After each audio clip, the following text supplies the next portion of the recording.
మళ్ళీ మల్లేశ్వరిని ఎప్పుడు చూశారు? ఈ మధ్యనే ఓ కేసు పని మీద అరకు వెళ్ళినప్పుడు. ఊహించని చోట, చూడకూడని పరిస్థితులు, సౌభాగ్యం దానమిచ్చి దౌర్భాగ్యం అనుభవిస్తూ తన స్థాయిలో నేను, నా స్థానంలో తనని చూశాను. అలా అయిష్టంగానే నాతో వచ్చింది. సరిగ్గా అదే రోజున మావాడు బ్యాంకాక్ నుంచి మీనాక్షిని ప్రేమిస్తున్నానని ఫోన్ చేశాడు. మల్లీశ్వర్ని బ్యాంకాక్ పంపించి మీనాక్షి మేనత్తగా ఒప్పించాను. ఆ తర్వాత కథ నువ్వు రాసినట్టే జరిగింది. కాని ఇదంతా మల్లీశ్వర్ని మహారాణిలా చూడాలని ఇలా చేశాను. ఏంటి మళ్ళీ కోమాలకు పోతున్నావా? మళ్ళీ మ్యాటర్ లీక్ అయితే నేను వీక్ అయిపోతాను. అయినా నువ్వు చెప్పవనే నా నమ్మకం. నేను చెప్పను. సరే, ఆ రామస్వామి ఊరుకుంటాడా? నవ్వాడు. రేయ్, నీ పిట్ట కథ వెనకాలన్న అసలు కథ తెలిసిందిరా. ఇది చాలు వెంకటరత్నం నిన్ను చంపడానికి. రేపు నీ పెళ్లి కాదు, ఈ రోజే నీ చావు. రెడీగా ఉండు. సార్, ఇప్పుడు ఏం జరుగుద్దో? ఏం జరుగుతుందో జాగ్రత్తగా ఆలోచించి రాయి. ఈలోగా వాడిని మేనేజ్ చేసి వస్తాను. రేయ్ ఆగరా. పేషెంట్స్ వస్తా, బెడ్ రెడీ చెయ్యి. 10 నిమిషాల్లో వస్తా. సరే సార్.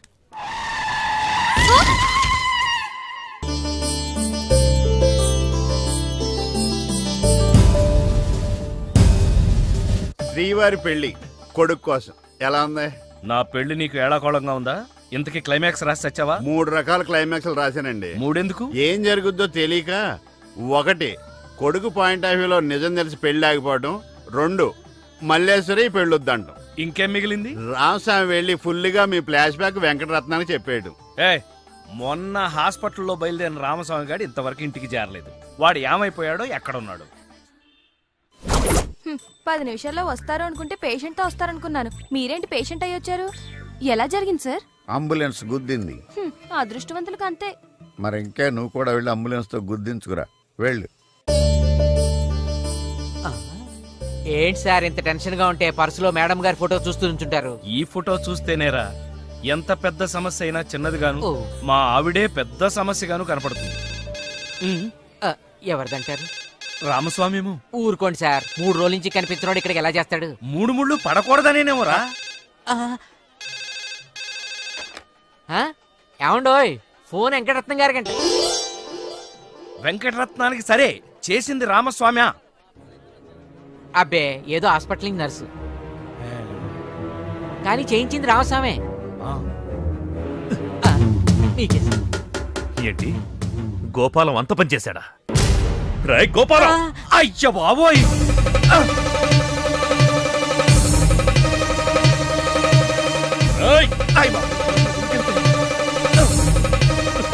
ఆగరా! సారీ.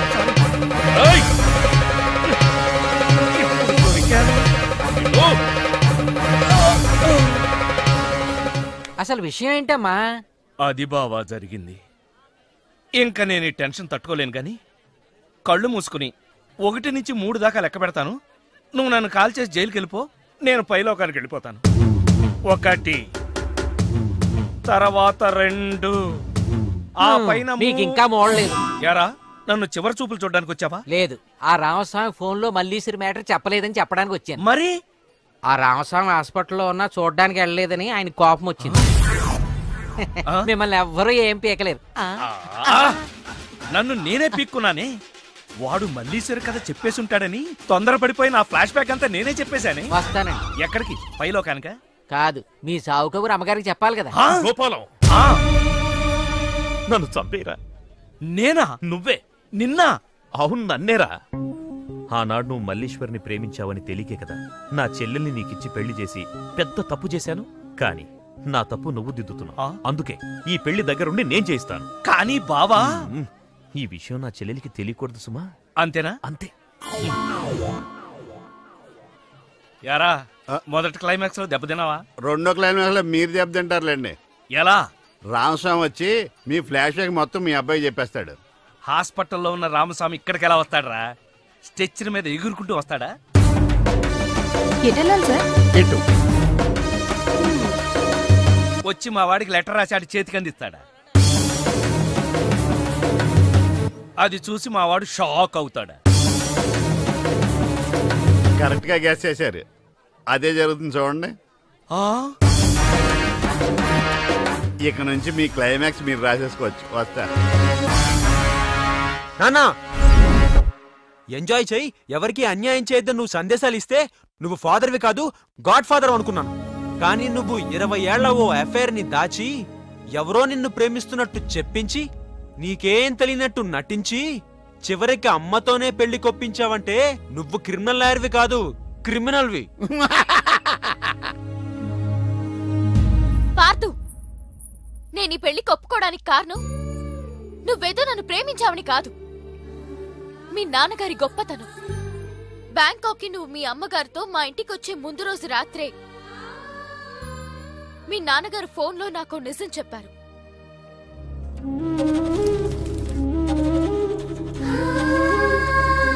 అవునమ్మా, నేను మల్లీశ్వర్ని మళ్ళీ మహారాణి స్థానంలో చూడాలనుకున్నానే గాని ఈ వయసులో రాసలీలాడ్డానికి మాత్రం కాదు. మన వయసులో ప్రేమ కోసం ఎన్నో త్యాగాలు చేయడం చూసాం.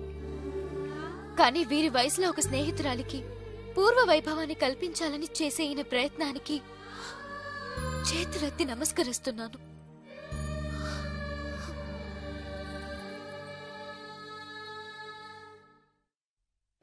అబ్బా తొందరగా పంపించవయ్యా. రండి అమ్మా, మీరు కూడా లేటేనా? ఏంద్రా పేరంటానికి వచ్చినానా? నా బిడ్డను కాదని ఈ పెండ్లెట్టా చేసుకుంటాడో నేను కూడా చూస్తా. అమ్మో, ఈవిడ ఎలా మేనేజ్ చేయటం? వద్దు గోపాలం, మనకి పెళ్ళొద్దు.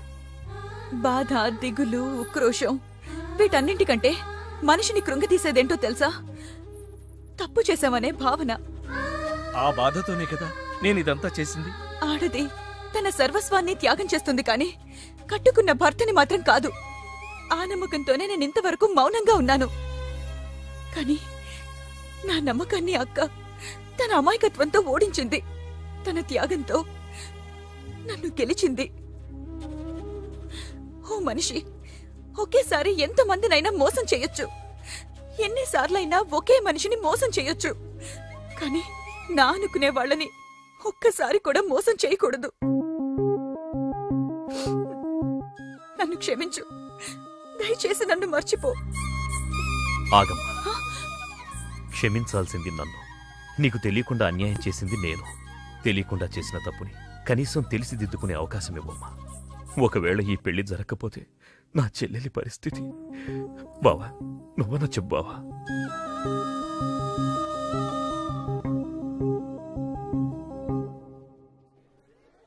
ఇదేంటిది? కష్టపడి 3 క్లైమాక్స్లు రాస్తే 3 రివర్స్ అని. అవవేంటి? నీ తొక్కలో కథకు విలన్ ఎవడరా? నా కథలో విలన్స్ ఉండరు, పరిస్థితులే విలన్స్. ఆ పరిస్థితులే నన్ను విలన్ చేశాయి. విలన్ లేని కథకి కిక్ ఉండదు. నేనే విలన్. మెయిన్ క్యారెక్టర్ కి మ్యాటర్ తెలవకుండా శుభం కార్డు పడకూడదు. ఇలా రా, నేను వెళ్ళి సీతమ్మకి మెయిన్ కథ అంతా చెప్పేస్తాను. కానీ నేను రైటర్ క్యారెక్టర్ని ప్రోత్సహించాలి కానీ చంపేయకూడదు. యాక్షన్! ఏం చేస్తున్నావమ్మా? కరక్కాయ రసం తీస్తున్నా. అయ్యో, కరుణ రసం పండించవలసిన సమయంలో కరక్కాయ రసం తీస్తున్నావా? నీకు షాకింగ్ న్యూస్ చెప్పనా? ఎవరికీ చెప్పకూడదు. అయితే వద్దులే. అయ్యో, మీరింత అమాయకులు కాబట్టే మీ ఆయన గారు ఆటలు అలా సాగుతున్నాయి. నువ్వు అనుకున్నట్టు మీ ఆయన శ్రీరామచంద్రుడు కాదు, గోపాలకృష్ణుడు. పెళ్లికి ముందే ఆ మల్లీశ్వరుతో గుడుగుడు కొంచెం ఆడాడు. ఈ నిజం మీ ఆయనే చెప్పాడు. ఇది ఇంకెవరికి తెలుసు? ఎవరికీ తెలవకూడదని మీకు చెప్పడానికి వచ్చాను. అయితే ఇంకెవరికి చెప్పకు. అంటే ఈ నిజం నీకంటే ముందే నాకు తెలుసు. ఆ? మీ ఆయన్ని నాకిచ్చి పెళ్లి చేయమని ఓ ఆడది ధైర్యంగా అడిగింది అంటే దాని వెనక పెద్ద కథ ఉంటుందని నేను ఊహించలేనా? ఇంత తెలిసి అలా ఉంటున్నారమ్మా. అదే ఆడదానికి మగాడికి తేడా. మగాడు తన అనుభవాన్ని 10 మందికి చెప్పి సంతోషపడతాడు. అదే ఆడది తన అనుభవాన్ని తనలోనే దాచుకుని బాధపడుతుంది. ఇది కరక్కాయ రసమే కదమ్మా? కాదు, కుంకుడుకాయ రసం. నీలాగే మా వారు కూడా పెళ్లి విషయంలో దెబ్బతిన్నారు. ఇష్టం లేని పెళ్లి చేసుకున్నా పెళ్లికి ముందే ప్రేమించారనే ఊహ కూడా రాకుండా కాపురం చేశారు. కంటికి రెప్పలా నన్ను చూసుకున్నారు. కానీ ఇప్పుడు నీకు సవతిని తీసుకొస్తున్నాడు కదమ్మా. ఆమెను తీసుకొచ్చేది నాతో పడకో ఆయనకి పడక కావాల్సొచ్చో కాదయ్యా, మా వల్ల అన్యాయం అయిపోయిన ఓ ఆడదానికి న్యాయం చేయడానికి. అందుకని మొగుడిని దానం చేస్తావా? అసలా మొగుణ్ణి దానం చేసింది తనేగా. దానం చేసిన తన కోసం త్యాగం చేయడం తప్ప ఈ 20 ఏళ్ళు ఆ భర్తని బిడ్డని మోశాను. కాని నాకు తెలుసని మా వారికి చెప్పకు. నాకు తెలియకూడదని ఆయన, ఆయనకి తెలియకుండా నేను గుప్పెట్లో నిజం దాచుకుని గుడుగుడు గుంజం ఆడటమే సంసారం.